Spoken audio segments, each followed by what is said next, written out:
स्वच्छ भारत मिशन के माध्यम से जो हासिल किया है वो हमें आश्वस्त करता है कि हर भारतवासी अपने कर्तव्यों के लिए कितना संवेदनशील है, कितना सतर्क है।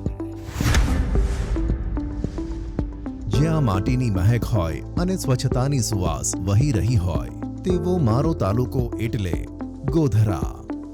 નિર્મળ ગુજરાત 2.0 યોજના હેઠળ ગુજરાતના પંચમહાલ જિલ્લામાં આવેલા 4,62,516 જેટલી વસ્તી ધરાવતા ગોધરા તાલુકામાં 45 જેટલા ગામોમાં સફાઈ અભિયાન તેજબંધ છે। નિયમિત રીતે ડોર ટુ ડોર કેમ્પેઇનમાં ઈ-રિક્ષા થકી લીલા અને સૂકા કચરા ઉઘરાવવામાં આવે છે। નિર્મળ ગુજરાત 2.0 યોજના હેઠળ ઘરે ઘરે વ્યક્તિગત શૌચાલય બનાવવામાં આવી રહ્યા છે।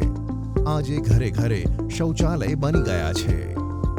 ગામમાં અને જાહેર સ્થળોએ સ્વચ્છતા જળવાઈ રહે તે હેતુથી મહિલાઓ અને પુરુષો માટે સામૂહિક શૌચાલયો પણ બનાવવામાં આવ્યા છે। શાળાઓમાં અને આંગણવાડીઓમાં પણ બાળકો અને બાળકીઓ માટે અલગ અલગ શૌચાલયની વ્યવસ્થા છે। ટૂંક સમયમાં જ નિર્મળ ગુજરાત 2.0 યોજના થકી સ્વચ્છતાના કેટલાય પાયાના મુદ્દાઓ સર કરીને ગોધરા તાલુકાના દરેક ગામ મારું ગામ સ્વચ્છ ગામની નેમ સાથે અગ્રેસર બની રહ્યા છે। ગામમાંથી ગંદકીનું સામ્રાજ્ય એવા ઉકરડાને હટાવીને તેના સ્થાને બાગ બગીચા બનાવવામાં આવી રહ્યા છે અને હરિયાળું વાતાવરણ ઊભું થઈ રહ્યું છે। વેસ્ટમાંથી બેસ્ટના સૂત્રને સાર્થક બનાવવા ગામમાંથી ઉકરડાને હટાવીને તેમાંથી બાયોગેસ, બાયોફ્યુઅલ અને ખાતર બનાવવાની કામગીરી થઈ રહી છે અને ગોધરા તાલુકાના દરેક ગામ પર્યાવરણને સ્વચ્છ બનાવવામાં સહભાગી થઈ રહ્યા છે। આજે સ્વચ્છતા માત્ર સારા સ્વાસ્થ્ય અને નિરોગી જીવન મળી રહે તે માત્ર ઉદ્દેશ્ય નથી રહ્યો। સ્વચ્છતા આજે રોજગારીનો એક વિકલ્પ પણ બની રહ્યો છે।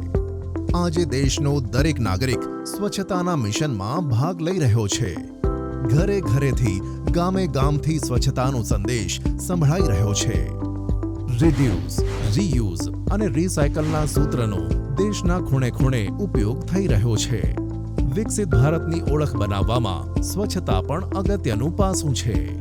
દેશનો દરેક નાગરિક સ્વચ્છ ભારતના મિશનનો એક ભાગ છે। आओ આપણે સૌ સાથે મળી સ્વચ્છતાના મિશનને સાકાર કરીએ અને એક કદમ સ્વચ્છતા કી ઓર સૂત્રને સાર્થક કરીએ।